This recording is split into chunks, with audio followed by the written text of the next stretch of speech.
Bienvenidos todos. Saludamos a los hermanos que van a ver posteriormente acá en YouTube, en Face, la enseñanza. Les saludamos desde Fusagasugá, Colombia, la Misión Cristiana Mensaje de Libertad. Sean todos bienvenidos. Hay creyentes y no creyentes. Bienvenidos todos. Que el Espíritu Santo sea el que nos enseñe. ¿Quién no ha oído la historia de Gedeón? En el capítulo 6, ¿se acuerdan de él? Amén. Tal vez como que yo soy el único que me acuerdo, pero bueno, yo les voy a recordar. En el Antiguo Testamento había un pueblo de Israel que estaba cometiendo la idolatría más tremenda. Estaban llegando los peores momentos, casi parecido ahora. Y Dios les colocaba mandatarios, les colocaba gobernantes, pero ni por nada oía al pueblo. Entonces yo tengo aquí una introducción de lo que es Jueces. El tema de hoy es lo que el Señor le dijo a Gedeón y que muy posiblemente nos lo diga a ustedes y a mí en esta mañana. No temas, yo estaré contigo. Créame que anhelo que este tema, hermanos, sea su vida y mi vida, porque hay una enseñanza tremenda para nosotros, si lo aceptamos así. Por eso quiero que el Espíritu nos convenza de que usted puede ser Gedeón y yo puedo ser Gedeón. Tenemos temores o no, tenemos indecisiones, tenemos dudas, como que arrancamos y no arrancamos, como que a veces hacemos lo de Gedeón, ponemos un vellón, y hay veces como que uno le dice al Señor, sí, pero sí, sí, tal cosa, Señor. Y ese sí es un mal ejemplo de Gedeón, pero la Biblia lo registró.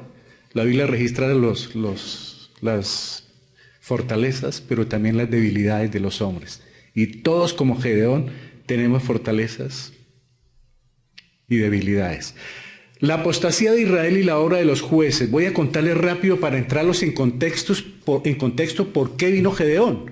Dice la palabra del Señor allá en Jueces 2:10, y toda aquella generación también fue reunida a sus padres, y se levantó después de ellos otra generación que no conocía a Jehová ni la obra que él había hecho por Israel. ¿Sabe qué, hermanos? Habían pasado ya 200 años desde que el pueblo de Israel fue sacado por las plagas de Egipto, o a través de todas estas plagas, todo lo que sucedió allá, hermanos. ¿Se acuerdan con el pueblo de Israel? Ya habían pasado 200 años. Mire tan rápido cómo el pueblo se olvidó de Dios. Claro, murió esa generación y la nueva generación, ese es el problema de hoy en día, por ejemplo, en Estados Unidos, que Estados Unidos fue un pueblo muy cristiano, pero mucha generación fue muriendo y en todo el mundo ha habido buenos cristianos, pero esa generación se ha ido y la nueva generación ya no quiere saber de Dios. Eso le pasó al pueblo de Israel. Por eso los quiero entrar en este contexto. 2:16 de Jueces, y Jehová levantó jueces que lo librasen de mano de los que los despojaban. Por más de que el pueblo sea rebelde, el Señor siempre ha querido ayudarlo. Y se olvidaban de él, pero él le colocaba jueces para que los salvaran de las situaciones en que pasaban. Pero tampoco oyeron a sus jueces, sino que fueron tras dioses ajenos a los cuales adoraron, se apartaron pronto del camino en que anduvieron sus padres, obedeciendo los mandamientos de Jehová. Ellos no hicieron así, es decir, ellos no siguieron el ejemplo de sus papás. Y dice el 2:19, mas acontecía que al morir el juez, ellos volvían atrás. ¿Qué pueblo, hermanos? Yo no sé si tendrá algún parecido con nosotros. Mas acontecía que al morir el juez ellos volvían atrás y se corrompían más que sus padres, siguiendo a dioses ajenos para servirles e inclinándose delante de ellos, y no se apartaban de sus obras ni de su obstinado camino, dice la Biblia. O sea que era un pueblo ¿qué? Uy, esos israelitas tan tremendos, ¿no? Idólatras, desobedientes, rebeldes. ¿Cuál es la diferencia? Y hoy vamos a ver, hermanos, que es muy posible que en nosotros haya algo de esto. Desobediencia, idolatría. ¿Sabe que son las dos cosas que ha consumido a la humanidad? Esas dos cositas. la desobediencia y la idolatría. Si usted mira todo el Antiguo Testamento, desobediencia, desde Adán y Eva, desobediencia y por el camino, idolatría. Pero es muy posible que en nosotros todavía haya desobediencia y más aún, idolatría. Yo había visto a Gedeón, pero no había visto un pasaje que nos va a ayudar esta mañana para mirar si hay algo de idolatría. ¿Por qué? Porque he estado evangelizando a algunas personas en estas semanas y madres que me han comentado, mis hijos no creen, pero yo quisiera que ellos creyeran. Pero yo no sé cómo hacer, hermanos. Yo no sé cómo hablarles a mis hijos para que ellos... Pero bueno, de todas maneras yo oro por ellos. Y bueno, algún día llegarán a los pies de Cristo. Bueno, esa es una esperanza en Dios, ¿no? Seguir orando, pero hay que seguirles compartiendo. Pero ella tiene ciertos temores. Y por eso me preocupé por este tema. Tiene temores, ella cree que no es capaz, y muchos de los que estamos aquí creemos que no somos capaces de evangelizar y que no somos capaces de ganar a otros, pero el Señor nos está diciendo, apúrele porque esto es rápido, pero como que no arrancamos. Y hoy vamos a ver cómo es que se puede arrancar, qué se puede hacer para arrancar, porque este hombre era cobarde, miedoso, estaba escondido de donde Dios lo encontró. ¿Cómo fue que lo encontró? Veamos. Dice Jueces 6:1, los que quieran leer, comparar las diapositivas. Voy rápido, tal vez no alcanzamos a leer uno por uno y hacer análisis por lo rápido del tema, pero lo importante es el enfoque. Seguir el hilo de pensamiento del autor. Los hijos de Israel hicieron lo malo ante los ojos de Jehová. Esto es en el capítulo 6, o sea que viene desde... Y Jehová los entregó en manos de Madián por 7 años. Hay veces que uno es rebelde y el Señor permite que llegue a situaciones hasta que inclusive otra persona lo pula. Y si el Señor necesita usar al mismo diablo, lo usa para pulir a sus hijos. Él usa lo que quiera hacer porque Él es soberano. Nos parece duro, pero el Señor usa lo que sea. Y usó a los enemigos, a los que odiaban a los israelitas, los usó para ir puliendo a su pueblo. Pero ni así. La gente de todas maneras caía. Una vez más el pueblo de Dios le dio la espalda para adorar ídolos, por lo que el Señor los entregó a los madianitas.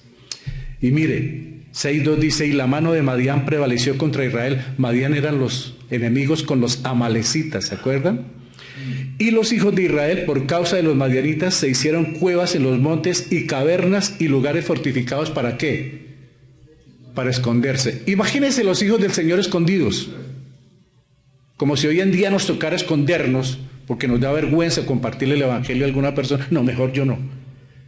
Mejor otro. Como que quedamos escondidos. Y el Señor está mirando eso. Los madianitas eran tan crueles que los israelitas se escondieron en montañas, cuevas y fortalezas. El pueblo de Dios fue reducido al hambre. Aparte de eso vienen los juicios. Porque cuando hay rebeldía, cuando hay idolatría, cuando hay desobediencia, Dios permite que haya juicios. Pues sucedía que cuando Israel había sembrado, subían los madianitas y amalecitas, y los hijos del oriente contra ellos subían y los atacaban. Es decir, estaban esperando que llegara el tiempo de las cosechas. El pueblo de Israel trabajaba sembrando y llegaban los otros como langostas. ¿Pero por qué? Porque estaban siendo objeto del juicio de Dios. Cada vez que los israelitas estaban listos para la cosecha, los merodeadores de Madián, Amalek y la gente del este atacaban a Israel y destruían sus cultivos. Ahora, los destruían, mire que casi no se llevaban. Ellos no se llevaban en sí la cebada porque era como muy de poco valor. Ellos buscaban más el trigo y otro tipo de cultivos, pero estos cultivos los destruían. No era tanto por llevárselo, sino por hacerles el mal a los hijos del Señor. Este es un mapa más o menos de donde está la situación. Está en Ofra, es el territorio donde estaba en ese momento. Ofra lo podemos ver porque aquí llegó Jesucristo preencarnado a hablar con Gedeón. ¿Sabía usted que vino Jesucristo a hablar con él? Entonces los israelitas clamaron al Señor por ayuda. Dios envió profetas para decirles que no adoren a los ídolos. No les envió jueces. Les envió profetas. ¿Para qué? Para hacerles ver el pecado en que estaban. Por eso les envió profetas. Pero ellos no escucharon. Entonces un ángel de Dios fue y se sentó debajo del gran árbol en Ofra, perteneciente a Joás. Y vino el ángel de Jehová. Este ángel de Jehová es el mismo Jesús, hermanos. Por eso en el Nuevo Testamento ya no aparece esa palabra, ángel de Jehová. Él aparecía en el Antiguo Testamento y vino a hablar con Gedeón. Siempre él ha estado buscando la humanidad, siempre está diciendo: venid a mí todos los que estéis trabajados y cargados, que yo os haré descansar. Y vino el ángel de Jehová y se sentó debajo de la encina que está en Ofra, la cual era de Joás Abieserita, y su hijo Gedeón estaba sacudiendo el trigo en el lagar para esconderlo de los madianitas. ¿Cómo sería la situación? Que en ese tiempo ellos hacían ese trabajo con bueyes que le daban vuelta para preparar el trigo, la cebada, pero aquí no había tiempo de nada, era escondido por temor a los enemigos. Pero ahí llegó el Señor. ¿Qué piensan de Gedeón? Él es un campesino ahí, un granjero que está escondido. Y si está escondido es porque ¿qué? Tiene miedo. Y uno se acobarda. ¿No le ha pasado? La vida de Gedeón puede ser la suya, puede ser la mía. Piénsenlo así, hermanos, porque la enseñanza es para nosotros. Y el ángel de Jehová se le apareció y le dijo: Jehová está contigo, varón esforzado y valiente. ¿Qué es esto? ¿Qué creen ustedes, hermanos? ¿Cómo es que le va a decir a él que está acobardado y está escondido, varón esforzado y valiente? ¿Por qué? ¿Por qué le dice el Señor eso a una persona? Y nos puede estar diciendo esta mañana: yo quiero que tú trabajes conmigo, yo quiero que tú prediques el evangelio, pero estás todo atemorizado o atemorizada y cobarde. Y le está diciendo el Señor: mujer, hombre, varón, valiente. ¿Por qué le está diciendo así? Por una sencilla razón, hermanos. Él no nos ve como nosotros nos vemos. Yo le dije a ustedes hace un mes que es como el tambor de bordar. Usted está haciendo un bordado muy bonito, pero lo mira por detrás y ¿qué? Y es todo enmarañado, ¿cierto? Así vemos nosotros las cosas. Enmarañadas, confundidas, sin salida. Pero el Señor lo mira por el otro lado. Él ya mira la obra terminada. ¿Sabe por qué le está diciendo ahí eso a Gedeón? Porque él ya lo está viendo cómo va a ser. Triunfador. Por eso nosotros estamos aquí sentados, pero ya estamos en lugares celestiales con Cristo, ¿lo cree? Amén, hermano. Imagínese, para Él ya somos preciosos, hermanos. ¿Por qué? Porque aceptamos la obra de Jesucristo en la cruz, que murió, fue sepultado y resucitó. Y si alguien que nos está viendo no ha aceptado la obra de Jesucristo, este es el día para decirle: Cristo murió por la humanidad, murió por sus pecados como por los nuestros. Venga a Cristo y salvo serás. Es que ven a Cristo. ¿Cómo? Creyendo que murió, fue sepultado y resucitó. ¿Y sabe lo mejor? Es gratis. La entrada al cielo ya está paga, hermanos. ¿Quién no va a aceptar ese ofrecimiento? Sería ¿no? Terco. No aceptar algo que le están regalando. Ahora, este ángel le dice eso. Me imagino se queda mirando lo que valiente yo. Me imagino el asombro de él. Y entrando Gedeón, 6:19, pasé rápido, preparó un cabrito y panes sin levadura de un efa de harina, y puso la carne en un canastillo y el caldo en una olla, y sacándolo se lo presentó debajo de aquella encina. Ahora, ¿qué es lo que está haciendo Gedeón? La situación está muy difícil. La parte económica está peor. No hay casi alimentos. Y este Gedeón, ¿por qué hace eso? Mire que hay personas que de lo que no tienen, ofrecen. Y muchos de su abundancia no dan nada, no ofrecen nada. Él comprendió que era un hijo de Dios. Inmediatamente de su pobreza, porque estaba escondido, no hay alimentos, pero le trajo y le sirvió lo mejor que pudo, hermanos. Qué bueno cuando uno puede servirle a alguien, hermano. Pero uno lo primero que hace es quejarse. Estoy peor que usted. ¿Qué palabras? Hay que tener cuidado. Porque muchas veces uno habla ociosidades. Y puede estar bien y dice que está mal. A pesar de la difícil situación que está viviendo el corazón de Gedeón es generoso. A pesar de la situación, su corazón es lleno de bondad. Qué bueno que el Señor nos ayude a tener, a pesar de las dificultades, de los dolores, de los sufrimientos, un corazón bondadoso, hermanos. Y podernos compadecer de los demás, de los que sufren, de los que tienen necesidad. Primeramente la familia del Señor, amén. Primeramente sus hijos, dice la familia de la fe. Eso no indica que los demás no tengan también beneficios. Pero ¿para qué era esto? Él lo hizo para que de pronto el visitante comiera, pero así no fueron las cosas. Mire lo que hace. Y extendiendo el ángel de Jehová el báculo que tenía en su mano, tocó con la punta la carne y los panes sin levadura, y subió fuego de la peña, el cual consumió la carne y los panes sin levadura, y el ángel de Jehová desapareció de su vista. Terrible lo que le pasó a Gedeón ahí. El Señor lo estaba confirmando. ¿Por qué lo necesitaba para el servicio? Y dice Gedeón, viendo entonces Gedeón 6:22, que era el ángel de Jehová, ahí lo comprendió quién era. Dijo, Señor Jehová, he visto el ángel de Jehová cara a cara. ¿Qué pasaba en ese tiempo? ¿Qué pasa cuando se encuentra un hombre en una situación que ve a Dios? Inmediatamente se siente muerto, porque nadie puede ver a Dios y quedar vivo. Isaías pasó por esa situación. En Isaías 6, este hombre pasó por esa situación, sintió la presencia del Señor y dijo, soy hombre muerto, porque lo he visto cara a cara. En este punto Gedeón reconoce ante quién está. Y qué bueno cuando uno puede reconocer ante quién está. Qué bueno podernos acercar al Señor y reconocer lo que somos, porque cuando uno reconoce a Dios, uno sabe quién es uno, se reconoce su situación, su condición. Por eso hay mucha gente que es indiferente a las cosas de Dios, no, ni va ni viene. Ahora, ¿qué va a pasar? 6:25.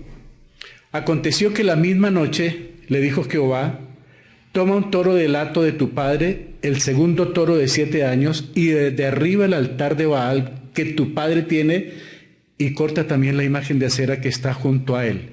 ¿Qué pasaba con la familia y en la casa de Gedeón? Eran idólatras. ¿Qué le dice el Señor a Gedeón?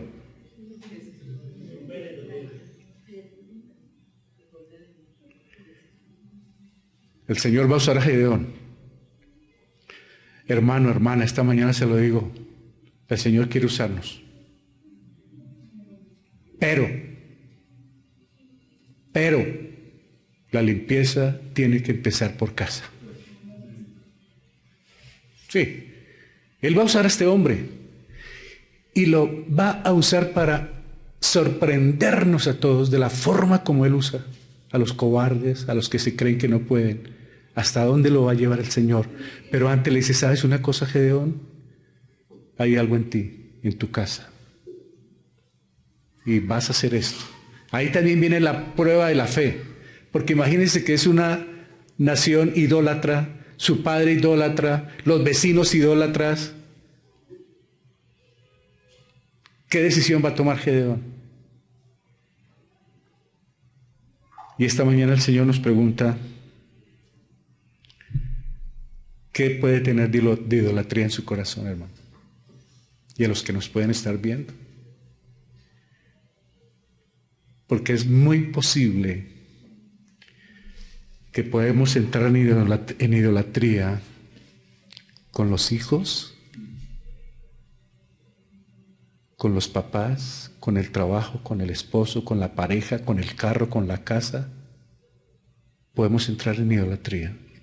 Y el Señor esta mañana nos está diciendo, ¿sabes una cosa? Tienes que tumbar el altar que tienes ahí. Por una razón, hermanos. Porque el Señor, cuando nos hizo a su imagen y semejanza, nos dio tres aspectos de su personalidad, 3 elementos a todos los seres humanos. Cuando Él dijo, hagamos al hombre, no fue que nos hizo dioses a nuestra imagen y semejanza, sino que Él nos colocó de lo de Él, su personalidad. Esa nos la pasó a nosotros en el soplo de vida, en el aliento, que nos dio mente, corazón y voluntad. Por eso es que somos semejantes a Dios, no por otro tributo. Ni nos hizo todopoderosos, ni nos hizo omniscientes, ni otra cosa. Nos dio mente, corazón y voluntad. ¿Mente para qué? Para conocerle. ¿Corazón para qué? Para adorarle, amarle. ¿Y voluntad para qué? Para obedecerle. Esos tres elementos los tenemos los seres humanos. O sea que Él colocó aquí un altar, un santuario, hermano. O sea que Él colocó eso aquí en nosotros para que nosotros le diéramos a Él el primer lugar por toda la eternidad. Dios quiere estar aquí entronizado en el corazón de todos los seres humanos. ¿Sabe lo que ha hecho el ser humano? Lo ha cambiado. Lo cambió por el empleo. Lo cambió por un líder. Lo cambió por una situación diferente a Dios. Y el Señor le está diciendo, como me sacaste a mí, yo quiero usarte, yo quiero que tú seas parte de mi ejército, pero tienes que tumbar el altar que colocaste ahí. ¿Por qué? Porque yo quiero estar ahí. Yo quiero ser el primer lugar de tu vida, pero tú me has cambiado. Te salió un puesto mejor, te salió un amigo o una amiga mejor, te salió una pareja mejor, te salió esto mejor, te salió un viaje mejor. Me sacaste a mí el camino.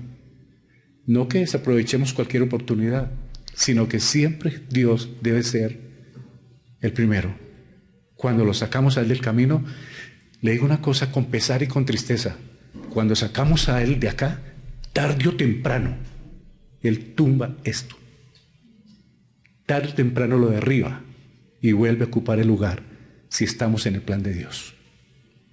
A los que no. A los que no son de Dios allá, hagan lo que quieran. Pero a sus hijos, miren lo que está haciendo con el pueblo de Israel. Les está tumbando todo. 7 años de hambre llevan, hermanos. Hasta que vamos a acabar con los ídolos. Hasta que vamos a derribar esas fortalezas. Ahí los tengo tratando. Y cuando Él empieza a tratar, es tremendo cuando Dios empieza a tratar, hermanos. Ahora, ¿qué hace Gedeón? Se la colocó difícil. Cuando le dice a uno, salga de eso para que me pueda servir. Yo quiero que tú me sirvas, pero deshazte de esto. Deja de hacer aquello. Dejas esto y me vas a servir a mí. Y yo te voy a usar para la gloria mía. Y es cuando uno dice, tener que dejar esto, tener que cambiar esto. Pero me lo está diciendo el Señor. Es muy posible que esta mañana esté hablando a más de un corazón, empezando por el mío. Tienes que renunciar a esto. Tienes que rendirte. Porque ustedes saben una cosa, hermanos, ya saben que va a haber una pelea. Lo está preparando para la guerra. Y a nosotros tenemos una pelea, ya vimos la armadura de Dios. Tenemos una pelea infernal. Pero siempre lo seguiré diciendo, si no hay rendición, no hay victoria. Las peleas se ganan rindiéndose. Y este hombre comenzó a rendirse. Mire lo que va a hacer. Antes de ser usado públicamente por Dios, Gedeón debía poner en orden su casa, derribar la idolatría. Y es difícil cuando nos enfrentamos a nuestros seres queridos. Casi todos tenemos ese problema cuando se habla del bautismo de los hijos. Que mi abuelita quiere que sea allí, mi papá allí, mi mamá allí, y usted es cristiano, ¿para dónde va a coger? ¿O el matrimonio dónde va a ser? ¿O la ceremonia religiosa dónde va a ser? ¿Dónde lo quiere hacer? Y viene esa pelea familiar. Y es cuando dice que Él vino a dividir, porque unos cogerán para un lado y los otros para el otro. Pero las consecuencias, tarde o temprano, las consecuencias se ven o salen a flote.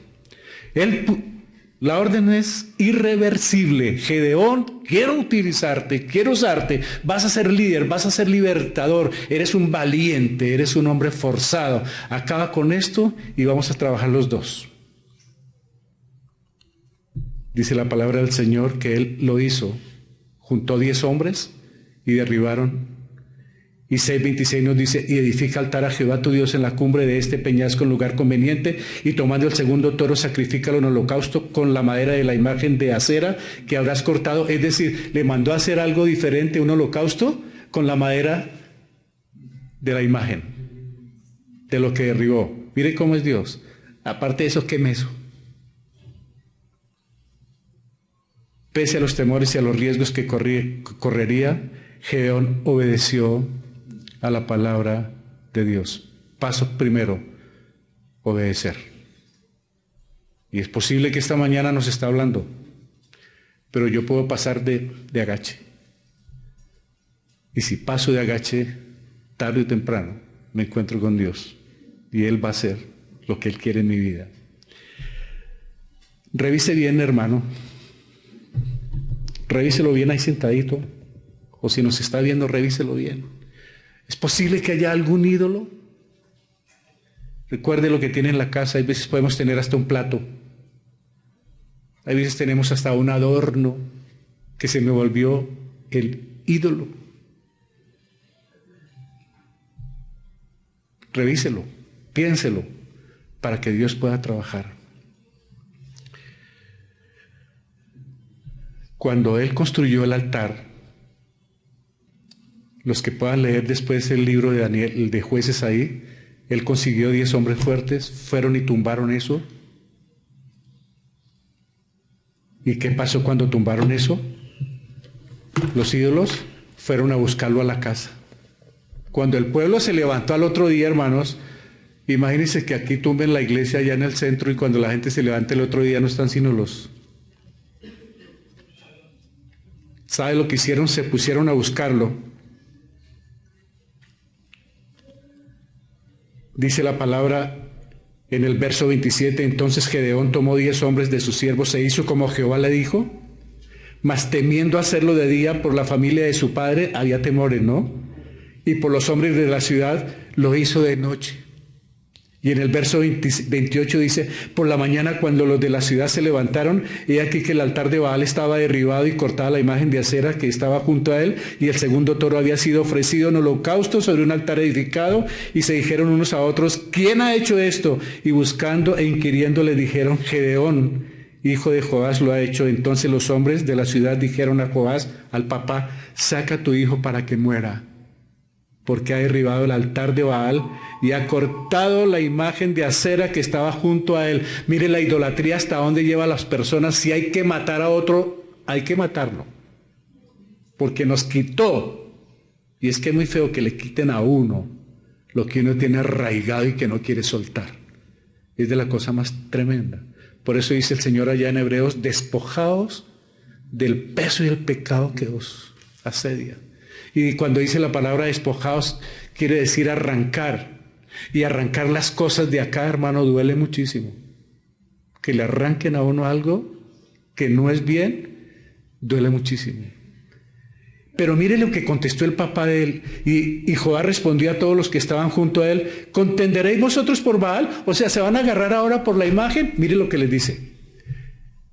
¿Defenderéis su causa? Cualquiera que contienda por él, que muera esta mañana. Si es un Dios, contienda por sí mismo con el que derribó su altar. ¿Sabe qué le dijo? Pues si Baal es un Dios y tiene poder, que contienda con mi hijo él. Lo dejó por fuera. Vaya a pelear con el ídolo. Ya el papá como que entró en razonamiento también. Esta palabra a mí siempre me va a quedar. Y yo tengo que revisar y pedirle al Señor, ore hermano, si quiere ore esta tarde o esta noche. Dígale, Señor, es que hay cosas que uno de pronto hace que no se da cuenta. Muéstrame, Padre, si yo tengo algo que no te agrada a ti. No estoy hablando del pecado como tal, porque podemos tener pecado, pero puede tener uno algo guardado o algo en su corazón que no se desarraiga, pero que se le volvió ídolo. A nosotros nos preocupa especialmente cuando los hijos se vuelven ídolos, o la pareja se vuelve ídolo, o el trabajo se vuelve ídolo, o la parte económica se vuelve ídolo, y me aparta tanto que Dios empieza a reclamar lo suyo. Y ahí es cuando puede ser triste. Pero uno debe revisar eso. ¿Por qué? Porque estamos ya en los últimos tiempos. Y es el momento de que uno puede reflexionar, Señor, muéstrame, ayúdame, cómo puedo descubrirlo y cómo puedo desprenderme. Porque le voy a decir una cosa, uno no puede solo. Necesita la fortaleza de Dios para desprenderse de lo que no es bueno, de los ídolos. La otra vez que estábamos nosotros en una iglesia, yo les comenté y hicieron un culto contra la idolatría. y pusieron a todos los hermanos que llevaban los cuadros. Nunca se me olvida, eso hubo una ruma de cuadros de la Virgen Santísima, Virgen del Carmen, hasta Nuestra Señora de Belén la llevaron. Y el predicador se paró encima y cómo brincaba, eso saltaba vidrios, imágenes para todas partes.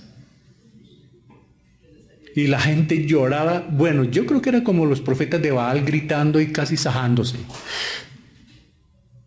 ¿Qué pasó? Nada. Por una sencilla razón. Eso no lo hace el hombre. Eso lo hace Dios. Nunca el hombre va a cambiar a nadie. Nunca mi mamá pudo cambiarme. Nunca nadie, yo no puedo cambiar a mis hijos. Ellos están en manos de Dios y Dios es el que hace los cambios a través de esto. Porque este es el único libro que cambia vidas. El resto es perolera en la casa. El resto es alegato y discusión. Mire lo que cambia. Por eso dice allá Romanos 1, 16, 17, porque el Evangelio es el poder de Dios, no mi lengua ni mis palabras. Este es el poder de Dios para salvar a mis hijos y a la humanidad. No es mi lengua, no son mis ofensas, ni mis sátiras, ni mis pullas. Esto es lo único que salva, hermanos. Y esto es lo que yo debo mostrarles, porque debemos ser cartas abiertas para que ellos vean y digan sí, mi papá o mi mamá tiene razón. Pero siempre lo hacemos en la carne y terminamos, ¿sabe qué? Haciendo que nuestros hijos, nuestras familias se arranchen más a sus creencias y detesten las cosas de Dios y el Evangelio, hermanos. Sigamos con Gedeón, porque yo sé que nosotros vamos a aprender algo esta mañana. Saca a tu hijo para que muera porque ha derribado el altar de Baal y ha cortado la imagen de acera que estaba junto a él. Y el papá también como medio fresco, ¿no? Pues háganle, que sea el mismo ídolo. 8:31, y Jehová respondió a todos los que estaban junto a él: contenderéis vosotros por Baal, defenderéis su causa, cualquiera que contienda por él, que muera esta mañana. Si es un Dios, contienda por sí mismo con el que derribó su altar. A la mañana siguiente la gente de la ciudad se enfureció al descubrir que los ídolos habían sido destruidos. Cuando descubrieron que Gedeón había hecho esto, una multitud se reunió fuera de la casa de Joás exigiendo su muerte. Ahora, entonces, mire este verso, hermanos. ¿Qué piensa usted de este verso? Léalo tranquilo. Entonces el espíritu de Jehová vino sobre Gedeón, y cuando éste tocó el cuerno, los abiseritas se reunieron con él. ¿Qué puede pensar usted de este verso, hermano?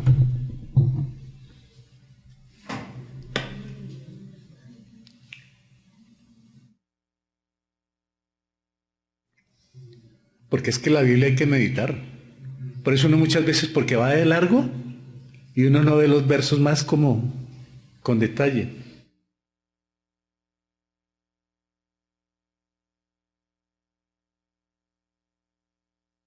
¿Sabe qué concluyo yo, hermanos?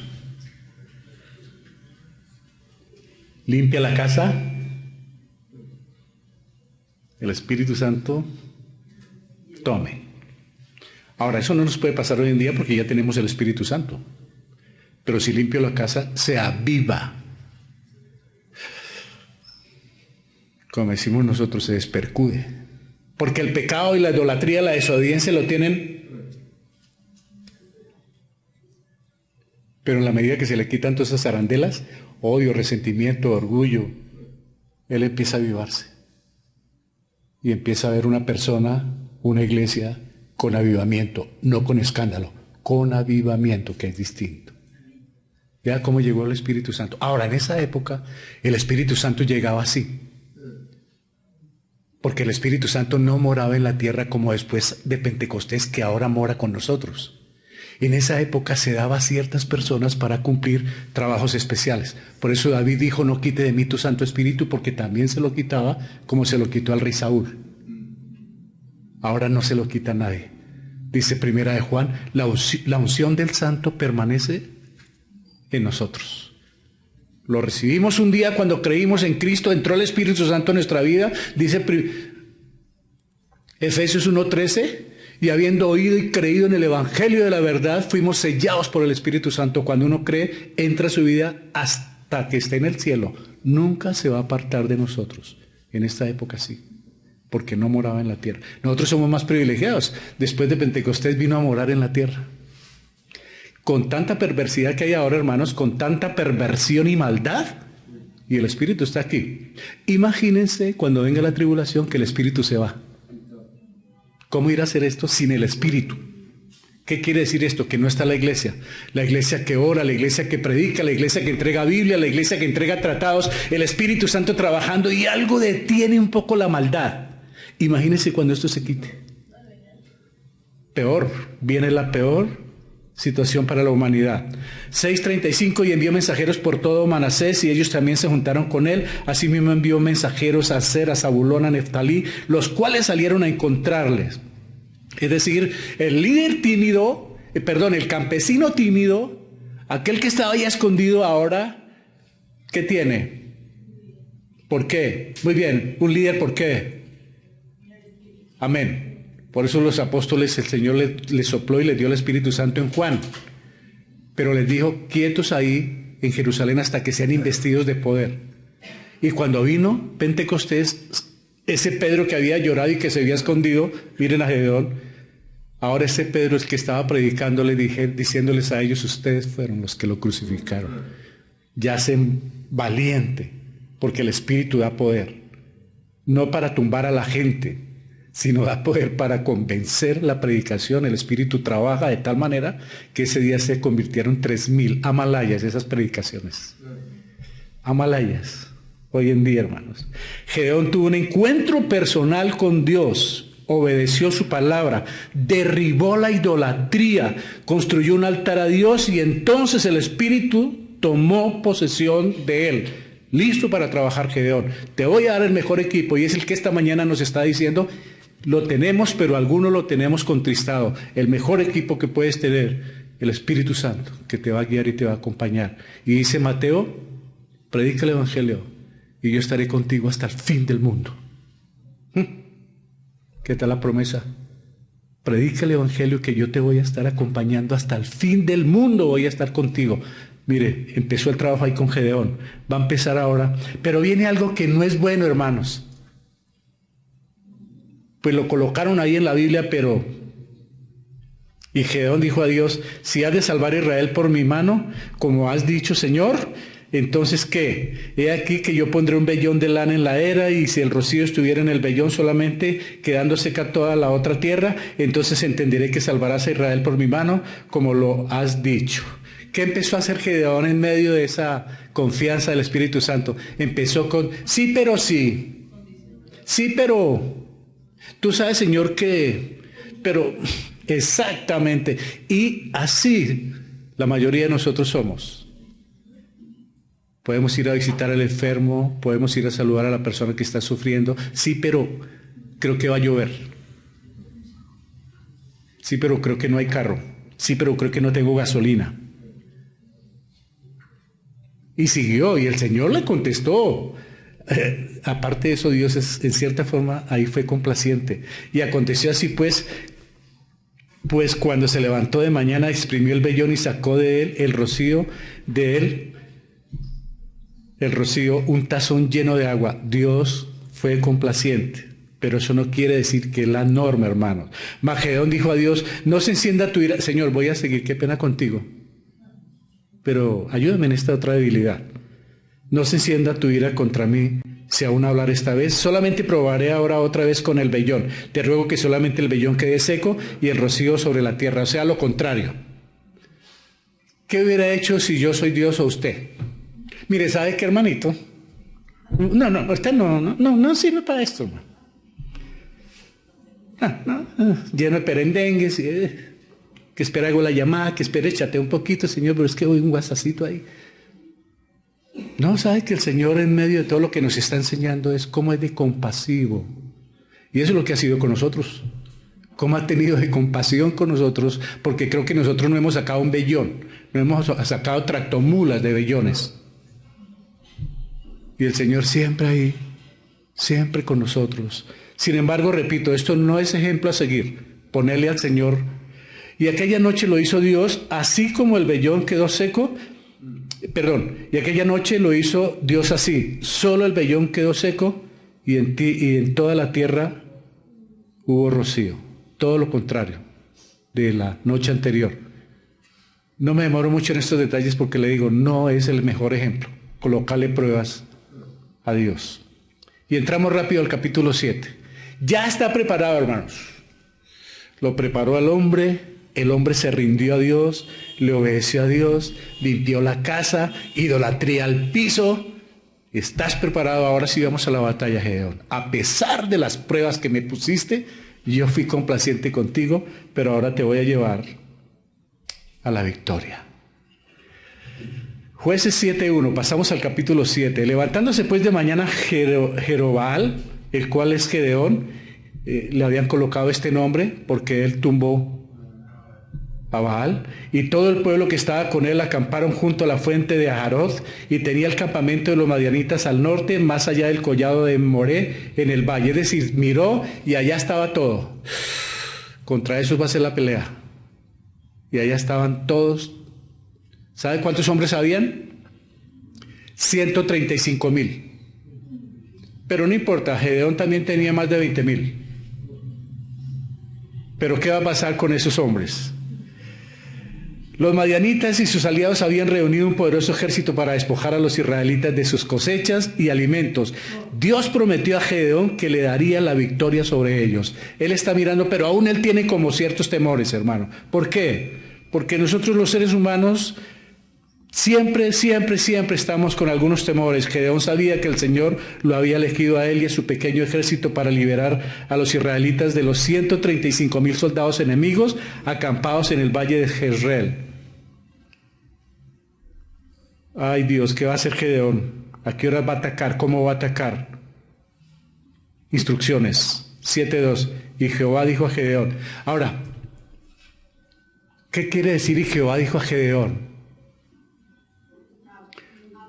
Tenemos un Dios personal. ¿Se acuerdan de Adán? ¿Dónde estás tú? Venga, hablamos. Ese es el Dios del universo, hermano. También es personal. Ahora, pues claro, ¿cómo nos hablaría a nosotros todos los días y a la hora que quiera? Aquí está, personal. Y le dice, el pueblo que está contigo es mucho, para que yo entregue a los madianitas en su mano, no sea que se alabe Israel contra mí diciendo, mi mano me ha salvado. Él tenía 22,000 hombres. Contra 135,000, ¿de a cuántos tocaba?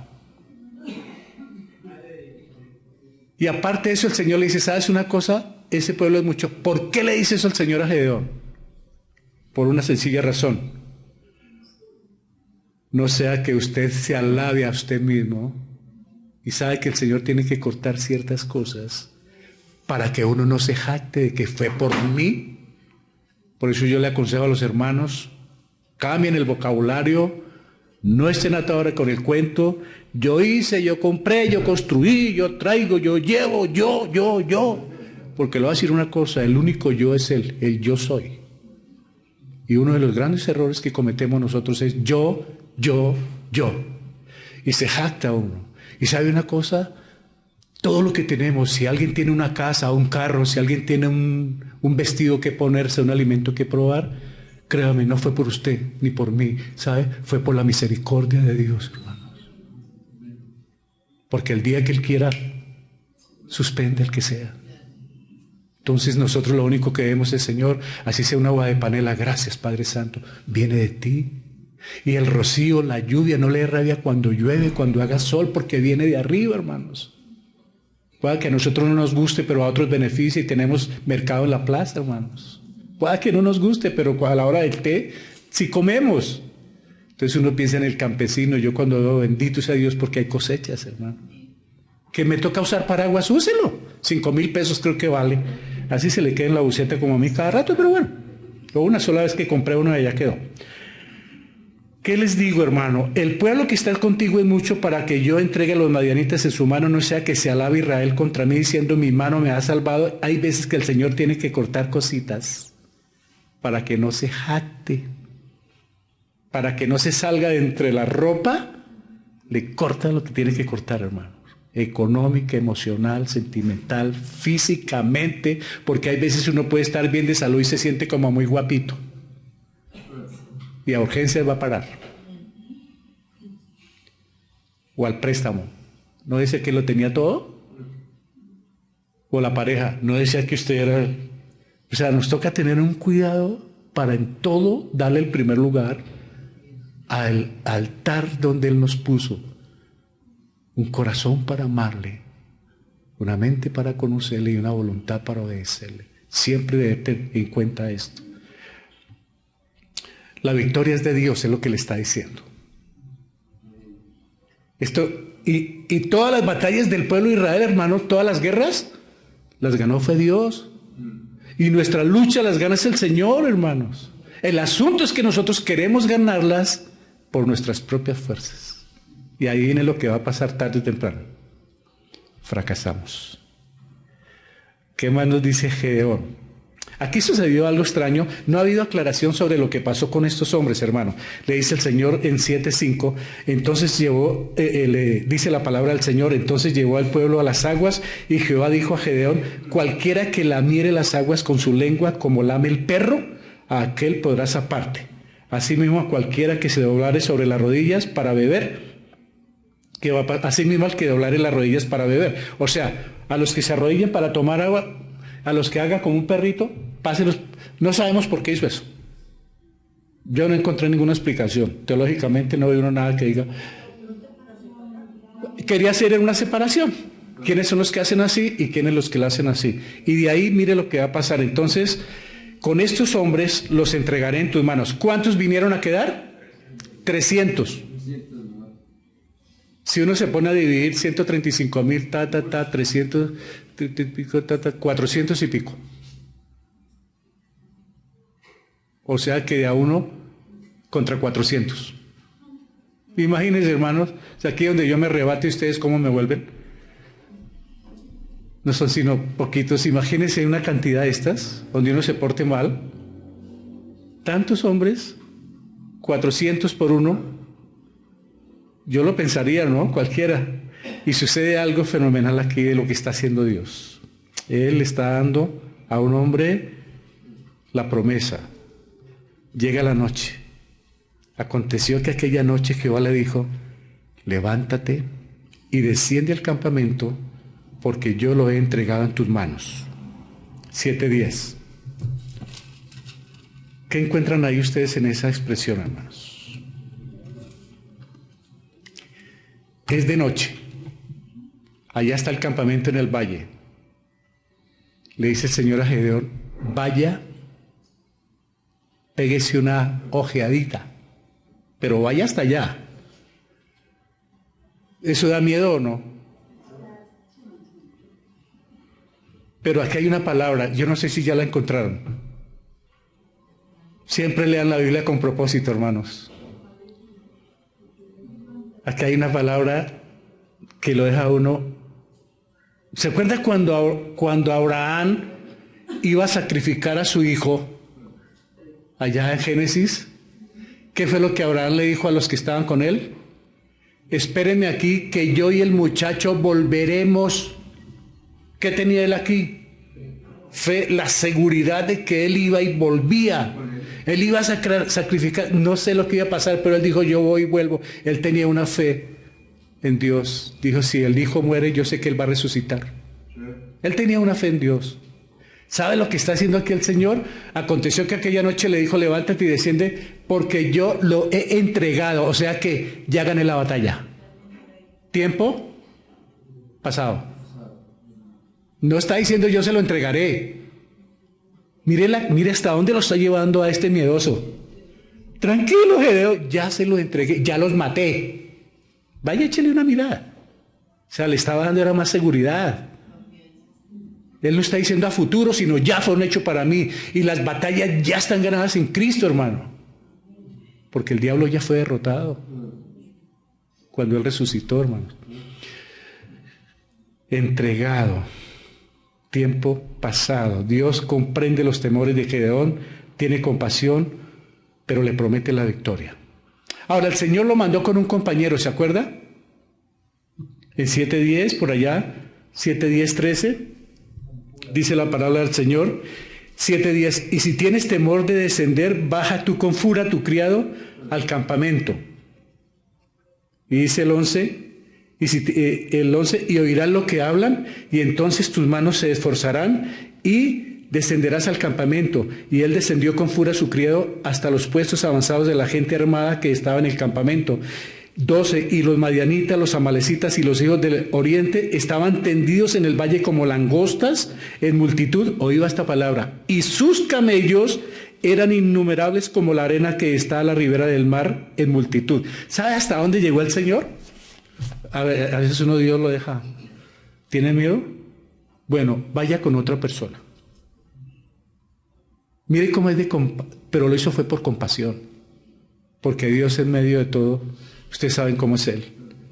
Compasivo, hermanos. Entonces dice ahí el comentario, Dios comprende los temores, Él tiene compasión. Y Él ha tenido compasión de nosotros, hermanos. Porque todos hemos pasado por temores, por miedos. Pero en medio de todo eso, el Señor ha trabajado. Ahora, eso no es bueno, como hemos hablado, vivir a toda hora con miedo. Pero en este caso, porque era un caso fortuito, impresionante, va a pelear con 135,000, vaya, les pega una miradita, váyase, métase allá donde están ellos, vaya, yo lo mando. ¿Tiene miedo? Sí, vaya con otro. Pero yo le hubiera dicho, Señor, ¿para que me maten? ¿O qué tal que me pillen? No, ¿sabe lo que hizo Él? Ya estaba en Él, trabajando el Espíritu, trabajando la fe, voy a ir hasta allá. Y allá sucedió algo increíble, hermanos. Dice, cuando llegó Gedeón, he aquí que un hombre estaba contando a su compañero un sueño, diciendo, he aquí yo soñé un sueño. Ellos llegaron y se hicieron cerca a la carpa y 2 personas adentro hablando. Pero todo esto lo tenía era Dios. Veía un pan de cebada que rodaba hasta el campamento de Madián. Estaba contando el sueño. Y llegó a la tienda y la golpeó de tal manera que cayó y la trastornó de arriba abajo y la tienda cayó. ¿Qué tal el sueño? Le dice el uno al otro, si sabe que yo estaba mirando algo. Y aquí que un hombre estaba contando y dice, vi un pan de cebada que rodaba.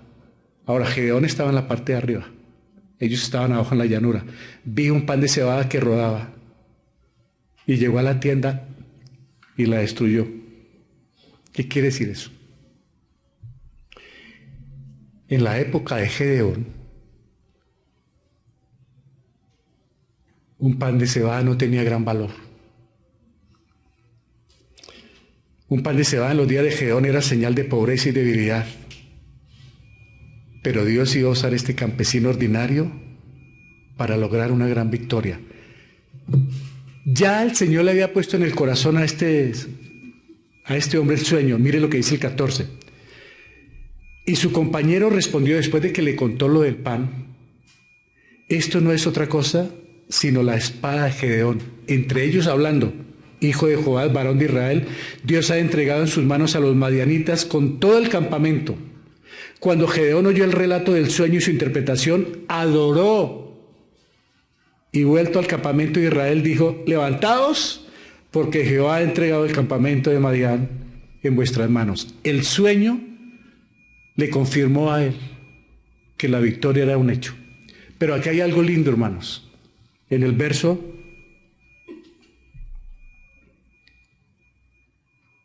15. Cuando Gedeón oyó el relato del sueño y su interpretación, ¿sabe lo que hizo? Adoró. ¿Qué es esa adoración? Acción de gracias, de confianza, contento, fortalecido.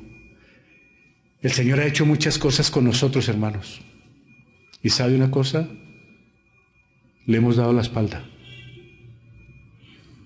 No muchas veces hemos adorado, sino muchos han sido tan beneficiados que hasta luego paticas. Se olvida del Dios que lo levantó o de la situación que le sacó. Por eso uno por toda situación, gracias Señor. Porque esa gratitud la escuchan los demás. Así nosotros pasemos por situaciones difíciles, los demás escuchan lo que decimos, en el hospital, donde el médico, en la calle, en cualquier parte, pero estamos gozosos, estamos pasando por situaciones difíciles, pero Dios está con nosotros. Ese testimonio es una luz encendida para otros. Pero hay veces nos quejamos y quejamos y quéjese. Los demás dicen, ¿qué tal estos cristianitos? Esto fue lo que pasó con ese pan. Ahora viene entonces, ya se fortalece este hombre y empezó a armar su ejército. ¿Cuánto era el ejército de él? 300 contra ¿cuántos? 135,000. ¿Adivinen qué? ¿Pan comido? Y el Señor le dijo, los colocarás así y así. Recibió instrucciones de a 100. Yo voy a coger 100, dijo Gedeón, y ustedes van a hacer lo que yo haga, les dice a ellos. Y repartiendo los 300 hombres en 3 escuadrones, dio a todos ellos trompetas en sus manos y cántaros vacíos con teas ardiendo dentro de los cántaros. No, ¿qué armamento? Unas ollas de barro y una mecha prendida. Y los otros con 135,000 espadas, con caballos, con carros, con camellos. ¿Parece que la pelea es desigual? Sí. ¿Pero por qué? Porque aquí se va a mostrar es otra cosa. ¿Qué? El poder de Dios. No el poder, maldito el hombre que confía en el hombre. Él quiere mostrar su poder y hasta hoy quiere hacer lo mismo. No pelee solo, hermano, en los problemas de hogar, en los problemas familiares, en los problemas económicos. No luche solo o sola. Por eso dice Efesios, y lo vimos, fortaleceos en el poder de las fuerzas del Señor. Pero siempre estamos peleando solos. Cántaros, esto de tener algún significado. Ollas de barro, teas, antorchas ardiendo. ¿Cómo va a ser la pelea? Toda promesa requiere lealtad. Él le prometió. Pero mire, toda promesa requiere lealtad, obediencia y confianza para su cumplimiento. Como dice Filipenses, nosotros ya somos salvos. En Filipenses 12:13 el apóstol 12:13 el apóstol Pablo habla de que somos salvos, llevamos las marcas de Cristo. O sea que a pesar de que nosotros somos salvos, debemos ser luz, debemos ser testimonio. Ahora, aquí la pelea ya estaba ganada, entonces ¿para qué va Gedeón? Yo le hubiera podido decir, Señor, si ya los entregó en mis manos, ¿para qué voy? Y sabe que así hay muchas personas, mamá, ore por mí. Mija, échese un rezo allá. Hágale, pero ¿para qué voy si va usted? Nos apropiamos de algo indebidamente que dicen Hechos. Cree en el Señor Jesucristo y tú y tu casa serás salvo. Nos apropiamos de eso y eso no hay ninguna promesa. Ahí no hay ninguna promesa. Eso fue algo que Pablo y Silas le dijeron al carcelero. Él dijo, señores, ¿qué debo hacer para ser salvo? Y ellos le contestaron, cree en el Señor Jesucristo y serás salvo tú y tu casa. A ellos. Y esa misma noche les predicaron, creyeron, se bautizaron, fueron salvos porque se cumplió esas palabras. Y hay muchas personas agarradas de ahí, mis hijos no vienen, pero yo sé que por promesa son salvos. No hay tal. ¿Sabe lo que dice la Biblia? El que no cree, ya ha sido... Pero el que cree... Nuestros hijos, nuestra familia debe dar la decisión. Que Cristo murió, fue sepultado, resucitó. Si no cree, se condenó. Y entonces la promesa no fue promesa. Y ha habido gran equivocación y gran error por agarrarnos de esas palabras. Confiados de que nosotros aquí, nuestros hijos en los bares, pero son salvos. No es cierto. Si no dan el paso, aceptan la obra de Jesucristo en la cruz, no hay nada. Pero vea, la pelea, entonces el Señor da la victoria, pero hay que pelear. Así fue ¿se acuerda con Jericó, con Josué? Sí, ustedes van a entrar allá, pero tienen que ir a pelear. Nosotros estamos acá, pero es una lucha diaria. Somos salvos, pero diariamente la pelea con Satanás, hermano. Con el mundo, con la carne que nos quiera traer, hermano. Es una pelea. Que porque yo soy salvo, ya el Señor lo hizo todo. Sí, pero me dejó mi responsabilidad. Él me salvó, pero el crecimiento espiritual es una responsabilidad mía, el testimonio es responsabilidad mía, la renovación de mi mente es responsabilidad mía, la llenura del Espíritu es responsabilidad mía, porque Él dice, sed llenos. Y si yo no busco la llenura, que porque ya soy salvo el Señor lo hace todo, no. Aquí Él hubiera podido decir, pues ya para qué voy si usted ya ganó, vaya, pelee. Yo ya te di la victoria, pero vaya y lo hace. Hoy en día nos dice lo mismo, usted ya es salvo, pero dé testimonio de que eres salvo. Muéstrale al mundo, muéstrale lo que yo hice por ti. Porque se nos olvida muchas veces que somos salvos y el testimonio queda por el piso. Y Dios quiere, no, dé la pelea, no se conforme al mundo. Pueda que le ofrezcan lo mejor, pero no se conforme al mundo. Él quiere ver esa pelea. Y comenzó la pelea. Y les dijo Gedeón en 7:17, miradme a mí y haced como hago yo. He aquí, cuando yo llegue al extremo del campamento, haréis vosotros como yo hago. 7:18, yo tocaré la trompeta y todos los que estarán conmigo, y vosotros tocaréis entonces las trompetas alrededor de todo el campamento y diréis, por Jehová y por Gedeón. Ahora, ¿por qué se metió Gedeón ahí? ¿Por qué no dijo solo por Jehová? ¿Por qué entró Gedeón? Él hubiera podido decir, por la gloria a Dios y nada más que por Dios. Pero él coloca ahí, por Jehová y por Gedeón. Por una razón. Los amalecitas y los madianitas no conocían tanto de Dios como de Gedeón. Tenían a Gedeón aquí, que él era el que los iba a liderar. Estaban pensando más en Gedeón. Entonces, cuando gritaron por Gedeón, los acabó de atemorizar. Pero claro, primero puso a Dios, pero el temor de ellos era sobre Gedeón. Los madianitas tenían en su mente a Gedeón, no a Dios. Ya estoy saliendo, hermanos. Y los 300 tocaban las trompetas, y Jehová puso la espada de cada uno contra su compañero en todo el campamento, y el ejército huyó hasta Betzita en dirección de Serera y hasta la frontera de Abel-Mehoía. En Tabal. Empezaron a huir. A ver, 135,000 hombres se confundieron. Ahora, ahí estaban los amalecitas y los madianitas que no hablaban el mismo idioma. Eso fue peor. Y a eso súmele algo que, mirándolo bien, no había descubierto yo. ¿Sabe una cosa? Los camellos son muy miedosos. A esto súmele cualquier cantidad de camellos asustados. Entonces fue la locura. ¿A qué hora? Estamos hablando entre 2 y 3 de la mañana. Que es cuando suceden las grandes batallas. ¿No le ha pasado? Las grandes peleas espirituales son al amanecer casi siempre, hermanos. Porque de día uno como que está distraído. Pero el amanecer es tremendo, hermanos. Dios permite que nuestros enemigos se confundan y se destruyan unos a otros. Esto es cierto, hermanos. Por eso una vez David oró cuando supo que Ahitofel, su hombre de confianza, lo había traicionado con su hijo, y le contaron, Ahitofel está con su hijo en contra suya. ¿Sabe lo que oró David? Señor, confunde los pensamientos de Ahitofel. ¿Tiene algún enemigo? Órele al Señor, confúndelo.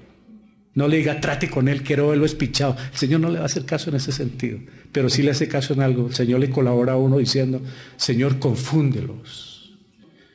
Y los enemigos, ¿sabe que se confunden? Y terminan entre ellos. Dios permite que nuestros enemigos se confundan y se destruyan unos a otros. Comenzaron a pelear entre ellos con sus espadas, 135,000 hombres peleando entre sí. Y a la madrugada y de noche, y con diferentes idiomas, chuse y mate y chuse, se acabaron entre ellos, hermano. ¿Qué tal esta pelea? 7:23, y juntándose los de Israel, de Neftalí, de Aser y de todo Manasés, siguieron a los madianitas. Ahí se aparecieron otra vez los que se habían ido para la casa. Es bueno ser valiente cuando ya termina la pelea, ¿no? Pero bueno, se unieron. 7:24, Gedeón también envió mensajeros por todo el monte de Efraín diciendo, descended al encuentro de los madianitas y tomad los vados de Bet-Bara y del Jordán antes que ellos lleguen, y juntos todos los hombres de Efraín tomaron los vados de Bet-Bara y del Jordán, es decir, se apoderaron de todo, de los bebederos y de todo. Fue tremendo lo que pasó, y los otros, ¡huya! El temor de Gedeón, ¿se acuerdan de ese miedoso que estaba escondido? El temor de Gedeón pasó a los enemigos. ¿Sabe lo que hace Dios? Le permite que si uno se deshaga de esos miedos y se los coloca a otro. Dios es grande, ¿no? Es impresionante lo que Él hace. Ahora vamos a echarle cabeza a esto. ¿Qué fue lo que vimos? Gedeón era un hombre común y corriente como nosotros, lleno de temores, de dudas, pidiendo confirmación a Dios, sí, pero sí. Y así Dios lo usó para darle la victoria, hermanos. Dios quiere usarnos a ustedes y a mí como a Gedeón para darnos la victoria si estamos dispuestos a glorificar el nombre del Señor. Acuérdense que Él se rindió, acuérdense que Él adoró, acuérdense que Él hizo un altar para Dios. Derribó lo que tenía. Siempre acuérdese de esta palabra, que hay que derribar de mi corazón para que Dios pueda glorificarse. De lo contrario, no podemos darle la gloria a Dios. Como vimos en este pasaje, Dios permanece fiel a pesar de nuestra infidelidad. Él dudó mucho, pero Dios estaba ahí, hermanos. Nosotros dudamos mucho, pero Él está ahí. Ante la situación mundial es el momento de tomar decisiones aplicando Romanos 12, 1, 2. No nos conformemos al mundo, tomemos decisiones. Nosotros debemos ser diferentes al mundo, no acomodarnos a ellos porque nos quieren enjalmar, nos quieren enjaular el mundo, nos quiere atraer con 1000 cosas. Y el Señor dice, no os conforméis, sino que transformaos, sed diferentes al mundo, porque entonces ¿qué van a ver ellos? Aquí hay personas que Dios está llamando al servicio esta mañana, yo lo sé, hermanos, porque varios me han comentado que quieren, pero hay algo que les impide. ¿Cuál es el temor? ¿Cuáles son los miedos para servirle al Señor, hermanos? De predicar, de compartir, de salir a la calle, de llevar los tratados, de llevar las Biblias, de visitar, de hacer grupo de oración. ¿Qué está pasando? Dios quiere, porque hay personas que me lo han dicho, pero están frenadas. Aquí está Gedeón. ¿Qué me impide? Pues voy a derribar lo que me está impidiendo, hermanos. Tengo que mirar qué es lo que me está impidiendo por servirle al Señor. Miremos el ejemplo de Gedeón. Hay cosas que debemos dejar y decisiones que debemos tomar, hermanos. Mire que hay que dejar. Y concluyo con esto, hermanos. Los pasos de la victoria de Gedeón son sencillos de trazar. Mira lo que pasó acá. Porque todo esto tiene significados. Tenía una promesa en la cual creer. ¿Cuál fue? Yo los he entregado. Créale. Ya los enemigos están entregados, hermanos. Los nuestros también, ¿lo cree? Ya están entregados, hermanos. Dejemos los temores a un lado. Segundo, un altar que edificar. El Señor le dijo, acabe con este y hágame uno a mí. Y Él quiere que le volvamos a dar el trono que Él siempre ha querido. Él coloca aquí en cada uno de nosotros, dijo Lutero, que Calvino, el hombre es una fábrica de ídolos. ¿Pero por qué? Porque el Señor nos colocó acá algo para adorar, que fue Él. Y les voy a decir algo. Cuando uno no adora a Dios, adora a alguien más. Nunca el hombre está o la mujer sin adorar a nadie. Internamente tiene a alguien, o Dios o alguien más. Por eso es bueno revisar a quién estoy adorando para edificar un altar. Un cántaro que quebrar. Voy a decirle una cosa, hermanos. Nosotros somos vasijas de barro. Si no hay quebrantamiento, no hay nada, hermanos. ¿Sabe por qué? Porque nosotros somos luz. Y el mundo no ve esa luz mientras la tengamos ahí encerrada. El mundo no va a ver nada de nosotros mientras no haya quebrantamiento. En el momento que se rompa el cántaro, ¿qué va a pasar? La lámpara encendida se va a ver. Y muchas personas no ven en nosotros una lámpara, sino ven obstáculos, problemas. Y hay veces nos convertimos en tropiezo para otros. Si no hay quebrantamiento, no, porque Dios no va a usar al que se resiste, al orgullo. ¿Por qué somos vasijas de barro? Porque una vasija de barro vale ¿qué? Muy diferente a la de plata y a la de oro. Y nosotros somos vasos de barro y el tesoro está en esos vasos de barro. ¿Cuál es el tesoro que hay en nosotros en estos vasos de barro? Aquí está la palabra de Dios, el Espíritu Santo, está Dios Jesucristo. Nosotros somos vasijas de barro. Qué privilegio unas vasijas de barro con algo tan precioso, hermano. Pero está cubierto. No lo dejo ver. Y si no lo dejo ver, otros nunca van a llegar a los pies de Cristo ni los de mi propia casa. Yo tengo que romper eso. Tengo que quebrantarme. ¿Sabe lo que hizo Él? Se quebrantó. Se humilló. Reconoció quién era Dios. Le dio temor cuando sintió la presencia de Dios. ¿Sabe qué hizo Gedeón? Estaba con Dios. ¿Sabe qué necesita Dios? Que nos acerquemos a Él. Y lo dice la palabra, ¿cierto? Acercaos a mí, ¿qué? Yo me acercaría a vosotros. Pero si no se acercan, ¿yo qué me voy a acercar? Pero tiene que ser en quebrantamiento, no en orgullo, no pidiendo, no amenazando, porque llegamos cargados con la carabina. Deme. Nos arrodillamos con la lista. Lo que tenemos es que arrodillarnos en quebrantamiento, llorarle, clamarle, y Dios va a trabajar. Y tenemos una trompeta para tocar, una convocatoria.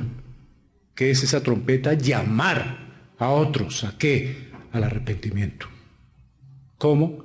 Rompiendo esto, dejando ver la luz, hablarles a otro. Mira el significado de todos estos elementos que llevaba Gedeón para nosotros hoy en día. Si los ponemos en práctica, va a suceder algo, hermanos. Si nosotros podemos actuar como Gedeón y poner esto en práctica, ¿sabe lo que va a pasar? Que Dios nos dará la victoria. ¿Lo cree? Tarde o temprano. Ojalá que nuestras vidas sean un reflejo de Gedeón. ¿Por qué? Porque tenemos miedos, hermano. Tenemos temores, tenemos angustias, indecisiones. Y por eso el enemigo aprovecha y nos lleva de tumbo en tumbo.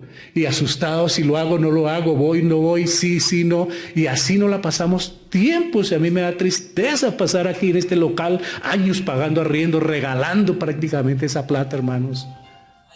Pero, entonces, nosotros si no hacemos nada, como dicen en el colegio, cuando no pasamos las notas, se perdió el año.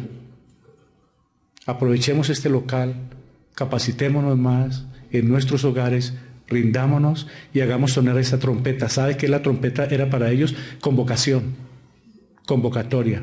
O sea, a nosotros nos toca proclamar ese evangelio, convocar a las personas para que oigan la palabra de Dios. Si no hay quebrantamiento, no va a pasar nada. No van a ver la luz. Que el Señor nos ayude, hermanos, a hacer luz y a convocar a otros a adorar a nuestro amado Dios. Amén.